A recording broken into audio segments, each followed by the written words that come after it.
این راهشوهای بین المللی دوشنبه کلوب خاروق کلما قراقرم همه روز صدها автомاشین های سبکراه و بارکش از همین جا می‌گذرند.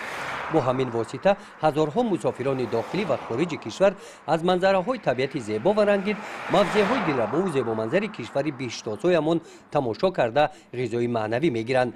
متاسفانه ظرف‌های پلاستیکی، قوطی‌های نوشاکی‌ها، سلافن و دیگر پرتوهایی که از جانب مسافران در شفت راه پرتافته شده‌اند، زیبایی این محیط را ویران می‌سازد.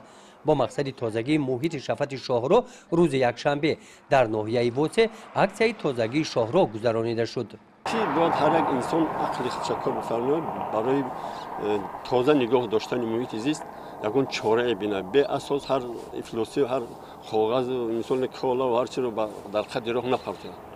از هر انسان وابستگی داره. حالا چه معرفت اکولوژی اهالی حالا هم تو با تاریخ باید شود در اکثر آدمان رسیدگی نیست.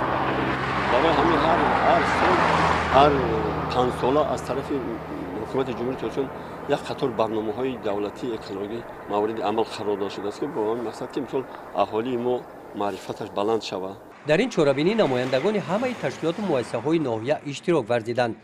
کارهای پاککاری از کیلومتر 141 شاهراه که از دهه بهارستان می‌گذرد آغاز گردید.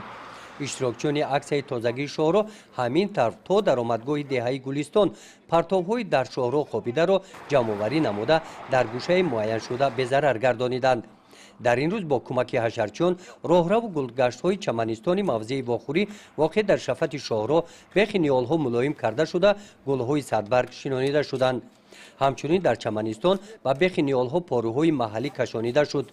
در عکس‌های تازگی شاهراه در این روز با کمک حشرچیان زیاده از 10 کیلومتر شفت شاهراه از پرتوها تازه کرده شدند. گزارش خواجه نظریف خدای نظر ظهوروف از ناحیه واسه برای برنامه اطلاعاتی نوید.